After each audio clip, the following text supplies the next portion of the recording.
বিভিন্ন জেলা থেকে এবং রাজধানী ঢাকা সহ আশপাশ থেকে প্রত্যেকটি এলাকা থেকে কিন্তু নেতাকর্মীরা এসে উপস্থিত হয়েছেন এবং তারা সকাল থেকেই কিন্তু কেউ পায়ে হেঁটে, যেহেতু বিভিন্ন সড়ক বন্ধ রয়েছে এবং যান চলাচল কম রয়েছে, সে কারণে কিন্তু পায়ে হেঁটেই অনেকে এখানে এসে উপস্থিত হয়েছেন। এবং আমরা যেমনটি দেখতে পেয়েছি, এখানে যারা বিএনপির নেতাকর্মী রয়েছে তাদের মধ্যে একটি শোকের ছায়া রয়েছে, যেহেতু দীর্ঘদিন তিনি কারাবরণ করেছেন এবং বিভিন্ন ধরনের জটিল রোগের ভুগেছেন।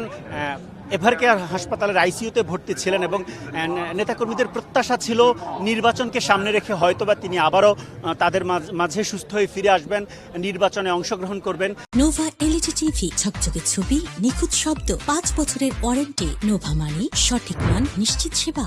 কিন্তু এরই মধ্যে যখন তাদের প্রিয় নেত্রী, আপসহীন নেত্রী খালেদা জিয়া মৃত্যুবরণ করেছেন, তখন তাদের মাঝে একটি